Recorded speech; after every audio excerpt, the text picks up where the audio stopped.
SSC GD का form online आवेदन होना शुरू हो गया है। 24/11/2023 से एसएससी जीडी में टोटल पोस्ट 26,146 है, जिसमें मेल भी भर सकते हैं और फीमेल भी भर सकती हैं। इसमें जनरल और ओबीसी के लिए फ़ीस रखा गया है 100 रुपया। वहीं एससी एसटी और फीमेल के लिए किसी भी प्रकार की इसमें फ़ीस नहीं है। इस फॉर्म को आवेदन करने की लास्ट डेट 31 दिसंबर 2023 रखी गई है।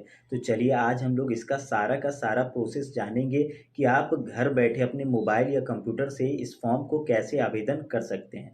तो अपने मोबाइल में या कंप्यूटर में सर्च कर लेंगे सरकारी रिजल्ट। सर्च करने पे जो पहली लिंक खुल के आएगी उस पर क्लिक कर देंगे तो ऑफिशियल वेबसाइट खुल के आ जाएगी। नीचे स्क्रॉल डाउन करेंगे, जहाँ पे आपको एक ऑप्शन देखने को मिल जाएगा SSC GD constable form online. इस वाले ऑप्शन पे क्लिक कर देंगे। क्लिक करने के बाद कुछ इस प्रकार से पेज खुल के आ जाएगा। थोड़ा सा नीचे स्क्रॉल डाउन करेंगे। स्क्रॉल डाउन करने पे यहाँ पे आपको सारा का सारा डिटेल्स मिल जाएगा। एसएससी कांस्टेबल जीडी बीएसएफ के लिए है, सीआईएसएफ के लिए है, ITBP, CRPF, NCBP, SSF, Assam rifle की रिक्वायरमेंट है 2023 की। इसकी जो स्टार्टिंग डेट है 24/11/2023 है। इस फॉर्म को आप भर सकते हैं 31 दिसंबर 2023 तक रात 11 बजे तक। इसकी जो पेमेंट की लास्ट डेट है वो 1 जनवरी 2024 है। इसमें आप करेक्शन कर सकते हैं फॉर्म में 4 जनवरी से लेके 6 जनवरी तक। और यहाँ पे जनरल और ओबीसी के लिए फ़ीस रखा गया है 100 रुपया और फीमेल और एससी एसटीओ के लिए किसी भी प्रकार की यहाँ पे फ़ीस नहीं है।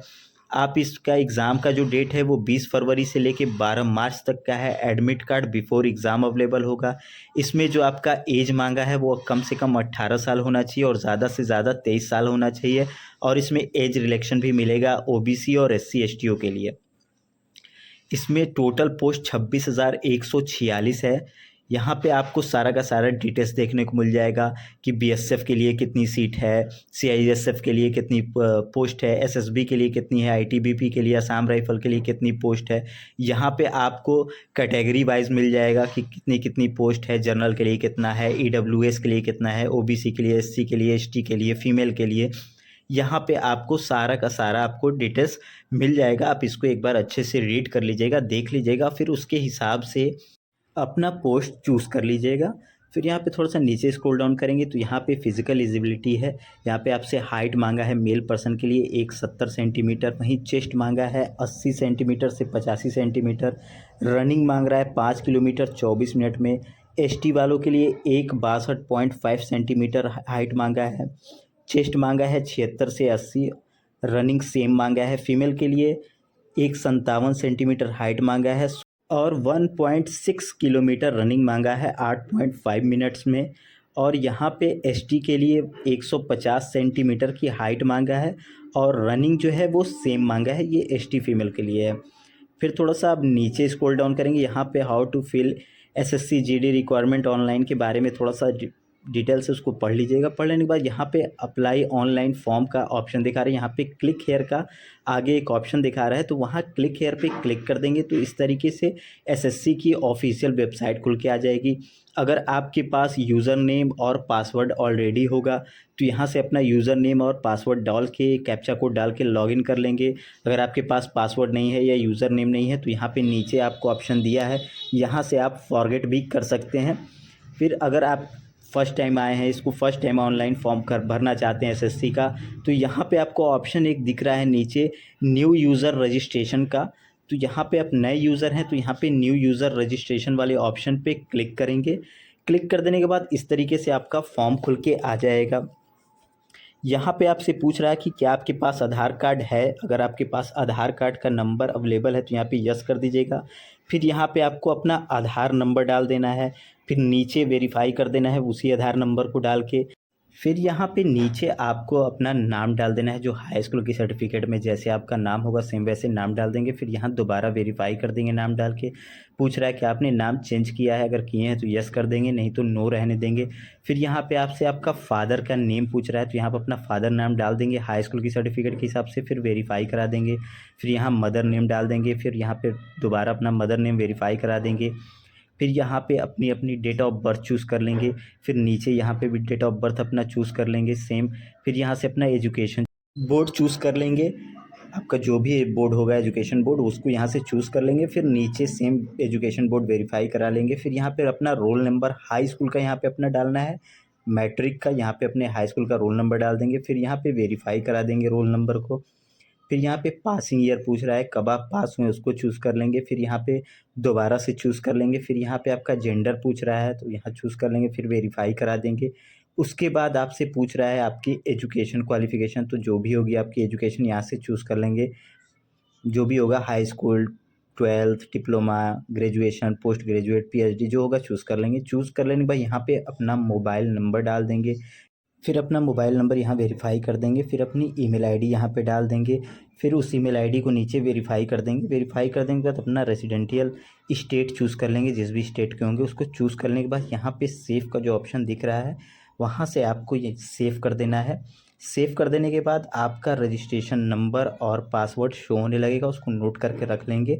फिर यहाँ पे ऑफिशियल वेबसाइट पे आ जाएंगे, यहाँ पे लॉगिन करेंगे, अपना यूज़र नेम डाल के पासवर्ड डालेंगे, कैप्चा कोड डाल के लॉगिन करेंगे। लॉगिन करने के बाद यहाँ पे जो पहला दिखा रहा है कांस्टेबल जीडी, तो यहाँ पे अप्लाई नाउ का बटन दिख रहा है, उस पर क्लिक कर देंगे तो यहाँ पे आपकी सारी की सारी डिटेल्स शो होने लगेगी। यहाँ पे आपसे पूछ रहा है कि आप एक्स सर्विस मैन हैं या क्या है, तो उसको नो कर देंगे, अगर होंगे तो यस करेंगे। फिर यहाँ पे आपसे पूछ रहा है एज रिलेक्शन के बारे में पूछ रहा है, आप एज रिलेक्शन लेना चाहते हैं कि नहीं, तो हमारे केस में तो नहीं, तो मैं यहाँ पे नो कर दूंगा। फिर यहाँ पे आपसे पूछ रहा है कि क्या आप एनसीसी की क्वालिफ़िकेशन है आपके पास, अगर है तो यस कर देंगे, नहीं तो नो कर देंगे। फिर यहाँ से आपसे पूछ रहा है कि आप किस जगह पे सेंटर लेना चाहते हैं, एग्ज़ाम सेंटर कौन सा लेना चाहते हैं, तो 3 ऑप्शन है, आप चूज़ कर लेंगे जो भी आपको चूज़ करना होगा। चूज़ कर लेने के बाद यहाँ पे आपसे पूछ रहा है कि आप एग्ज़ाम किस भाषा में देना चाहते हैं, तो मैं हिंदी चूज़ कर ले रहा हूँ। आपको जो भी अच्छा लगे, तमिलनाडु जो भी अच्छा लगे आप उसको चूज़ कर लेंगे। फिर यहाँ पे वेरीफाई करा देंगे उसी को चूज़ करके। फिर यहाँ से आपका डोमिसाइल स्टेट पूछ रहा है कि आप किस स्टेट के, किस राज्य के रहने वाले हैं, तो उस राज्य को आप चूज़ कर लेंगे। फिर यहाँ पे दोबारा चूज़ करके वेरीफाई कर देंगे। वेरीफाई कर देने के बाद यहाँ पे डिस्ट्रिक्ट पूछ रहा है, आपकी जो डिस्ट्रिक्ट होगी होम डिस्ट्रिक्ट उसको आप यहाँ से चूज़ कर लेंगे, जो भी आपकी डिस्ट्रिक्ट होगी। चूज़ कर लेने के बाद नीचे वेरीफाई कर देंगे। वेरीफाई कर देने के बाद यहाँ नीचे इस वाले ऑप्शन पे नो कर देंगे। नो कर देने के बाद फिर थोड़ा सा नीचे स्क्रॉल डाउन करेंगे। यहाँ पे आपसे आपका पोस्ट का प्रेफरेंस पूछ रहा है, तो यहाँ पे अपने पोस्ट का प्रेफरेंस आपको देना है। पोस्ट डिटेल्स पे क्लिक कर लेंगे। क्लिक करने के बाद इस तरीके से टैब बार खुल के आ जाएगा। यहाँ पे अपनी डिटेल्स को चूज़ कर लेंगे।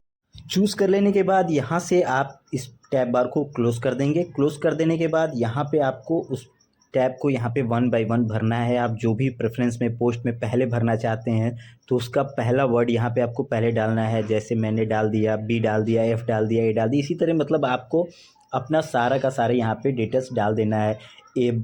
ए डाल दें, फिर बी डाल दें, जो भी आप पहले रखना चाहते हैं, जिस पे आप ज़्यादा प्रेफरेंस देना चाहते हैं आप उसको पहले चूज़ कर लेंगे। फिर उसी प्रकार आप नीचे भी वही सेम चीज़ डिटेल्स डाल के वेरीफाई कर देंगे। वेरीफाई कर देने के बाद यहाँ पे आपसे हायर क्वालिफ़िकेशन पूछ रहा है, तो जो भी आपकी हायर क्वालिफ़िकेशन होगी यहाँ से आप उस हायर क्वालिफ़िकेशन को चूज़ कर लेंगे। जो भी आपकी हायर क्वालिफ़िकेशन होगी चूज़ कर लेंगे। चूज़ कर लेने के बाद जैसे मैंने 10th चूज़ कर लिया है, हमारे केस में 10th का है, तो हम 10th को यहाँ पे 10th स्टैंडर्ड को चूज़ कर लेंगे। चूज़ कर लेने के बाद यहाँ पे आपसे स्टेटस पूछ रहा है, तो यहाँ पे पासिंग डाल दीजिएगा, पासिंग ईयर ऑटोमेटिक ले लेगा। यहाँ पे बोर्ड वगैरह सारा डिटेल्स अपना डाल दीजिएगा, अपने रोल नंबर डाल दीजिएगा। फिर आपका हाई स्कूल में कितना परसेंटेज था उस परसेंटेज को यहाँ पे आपको फिलअप कर देना है। फिलअप कर देने के बाद यहाँ पे आपको नो वाले ऑप्शन पे क्लिक कर देंगे। फिर स्क्रॉल डाउन करेंगे, अपना एड्रेस एक बार चेकआउट कर लेंगे। फिर यहाँ से अपना फ़ोटो अपलोड कर देंगे, सिग्नेचर अपलोड कर देंगे, यहाँ पे नो कर देंगे। फिर यहाँ पे आई एग्री पे क्लिक कर देंगे। फिर कैप्चा कोड डाल के प्रीव्यू पे क्लिक करेंगे तो किसी इस प्रकार से आपका फॉर्म खुल के आ जाएगा। यहाँ पे अपने फॉर्म को 1 बाय 1 सारा डिटेल्स चेकआउट कर लीजिए कि सब डिटेल्स आपकी सही है कि नहीं। अगर सब डिटेल्स आपकी सही है तो यहाँ से आप नीचे आपको सबमिट का जो बटन दिख रहा है वहाँ से आप सबमिट कर देंगे तो आपका फाइनल सबमिट हो जाएगा। या आपको किसी भी प्रकार का संशोधन करना है तो यहाँ पे एडिट मॉडिफाई का ऑप्शन पे क्लिक करके मॉडिफाई कर सकते हैं। तो मैं सबमिट कर दिया। यहाँ से पूछ रहा है पेमेंट करने के लिए, तो आप यहीं से पेमेंट करना चाहते हैं तो यस कर दें, प्रिंट करना चाहते हैं तो प्रिंट कर लें। तो मैं पेमेंट करना चाह रहा हूँ यहीं से डायरेक्ट, तो मैं यहाँ पे यस वाले ऑप्शन पे क्लिक कर देंगे। फिर यहाँ पे ऑनलाइन मोड चूज़ करके सबमिट कर देंगे। सबमिट कर देने के बाद इस तरीके से पेज खुल के आ जाएगा। आप जिस प्रकार पेमेंट करना चाहते हैं, नेट बैंकिंग से, डेबिट कार्ड से, या स्टेट बैंक के अदर किसी और नेट बैंकिंग से आप करना चाहते हैं तो उससे कर सकते हैं। तो या आपको बहुत ईज़ी यूपीआई का एक जो ऑप्शन है उससे करना चाहते हैं तो उस पे क्लिक कर देंगे। क्लिक कर देने के बाद यहाँ पे आपको 100 रुपये की पेमेंट करना है, तो क्यूआर कोड पे क्लिक करके इस क्यूआर कोड को स्कैन करके मैं पेमेंट कर देता हूँ। तो इस तरीके से बहुत ईज़ी तरीके से पेमेंट हो जाती है। तो यहाँ पे पेमेंट हमारी सक्सेसफुली हो गई है। यहाँ पे ओके का जो ऑप्शन है उस पे क्लिक कर देंगे तो ये 10 सेकंड का होल्ड रखेगा। होल्ड कंप्लीट हो जाने के बाद आपका फिर से यहाँ पे चला आएगा, तो गो टू डैशबोर्ड का जो ऑप्शन यहाँ पे दिख रहा है उस पर क्लिक कर देंगे। क्लिक कर देने के बाद आपका वही चीज़ फॉर्म खुल के आ जाएगा। यहाँ पे डायरेक्ट प्रिंट वाले ऑप्शन पे क्लिक करके आप प्रिंट निकाल सकते हैं, या आप अपने पेमेंट का स्टेटस देखना चाहते हैं तो आप इस पेमेंट के स्टेटस पे क्लिक करेंगे तो यहाँ ऊपर स्टेटस आपका शो होने लगेगा कि हमारी पेमेंट कंप्लीट हो गई है, पेमेंट हो गया है। फिर यहाँ से आप प्रिंट वाले ऑप्शन पे क्लिक करके अपना प्रिंट कर लेंगे डॉक्यूमेंट।